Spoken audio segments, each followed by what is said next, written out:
In a world that feels more and more chaotic, what if I told you there's an ancient four-part toolkit for building a life of real purpose and integrity? Well, that's exactly what we're diving into today, based on the powerful lecture, The Hinges of the Soul. So let's just start with a really big question. Underneath all the daily goals and the worries and the to-do lists, what's the invisible architecture that's actually holding it all together? What gives your life its real strength and direction? Well, believe it or not, the answer is kind of hidden inside a word we use all the time, cardinal. It comes from the Latin word cardo, which means a hinge. And I want you to think about that for a second. It's not a pillar, it's not a foundation, it's a small but absolutely crucial hinge. Because what's a door without hinges?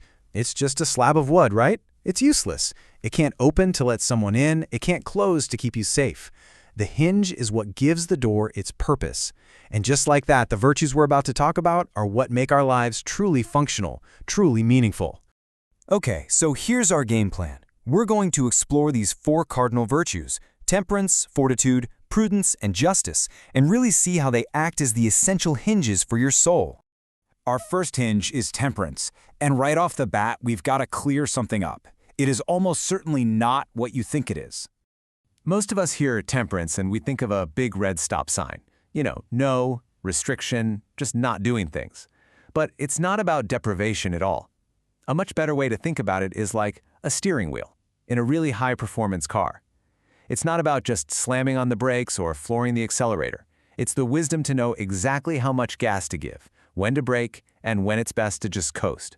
It's all about skillful navigation. And what this really comes down to is choosing balance over raw impulse. It's finding that critical pause, that moment before you fire off an angry comment on social media. It's the inner strength to realize that, hey, just because you feel something doesn't mean you have to act on it in a destructive way.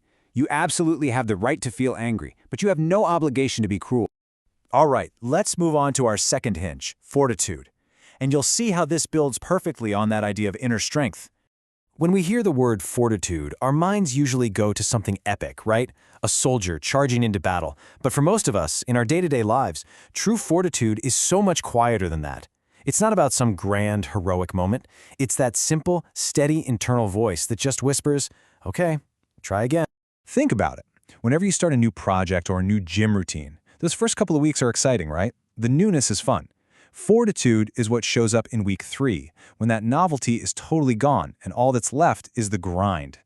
It's the entrepreneur who loses everything but still gets up the next morning, puts on a suit, and starts making calls all over again. That is fortitude. And here's the real test, isn't it?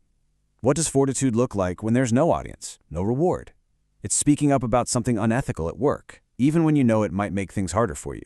It's the quiet courage to just be a good person, especially when it's inconvenient. Now for our third hinge, and this one might be the most misunderstood of all. Prudence. Yeah, prudence has a pretty bad rap.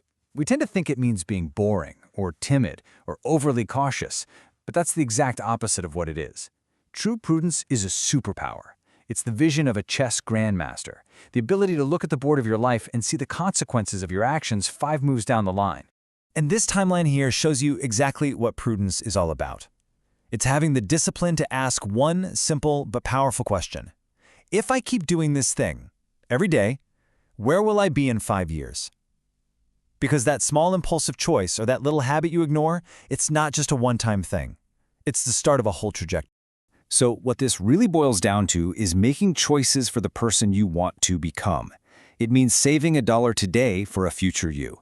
It means having a difficult conversation now to save a relationship for the long run. You're acting in service of your future self, not just your immediate appetite.